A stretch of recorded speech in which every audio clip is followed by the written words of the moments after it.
పుదీనా పచ్చడి, పచ్చిమిరపకాయలు, ఎల్లిపాయలు కూడా వేసిన, జీలకర్ర,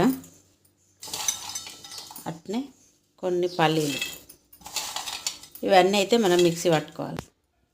మనం గోలిచ్చి పెట్టుకున్న పుదీనా కొత్తిమీర కూడా వేసుకుందాం.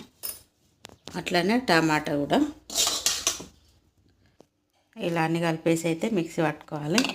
దీనికైతే పోపు అవసరం లేదు. ఈ ఫుల్ వీడియో అయితే మన ఛానల్లో ఉంది, వెళ్ళి చూడండి ఇంట్రెస్ట్ ఉన్న వాళ్ళైతే. పుదీనా, టమాటా, బీట్రూట్ అన్నీ కలిపి చేసిన పచ్చడి, బీట్రూట్ పుదీనా పచ్చడి, వేడి వేడి రైస్, ఉడకబెట్టిన కోడిగుడ్డు.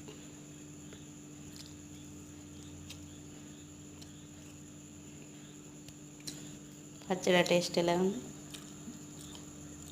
బాగుంది, సూపర్ ఉంది. పచ్చడి అయితే టేస్ట్ బాగుంటుంది. ఇట్లా పుదీనా, కొత్తిమీర, టమాటా, బీట్రూట్, నువ్వులు కూడా వేసుకోవాలా, నువ్వులు, పల్లీలు అన్నీ కలిపి ఇట్లా చేసుకుంటే టేస్ట్ అయితే బాగుంటుంది. జ్వరం వచ్చినప్పుడు ఇట్లా చేసుకుంటే పుదీనా వేసి నాలుకకు రుచి టేస్ట్ దొరుకుతుంది.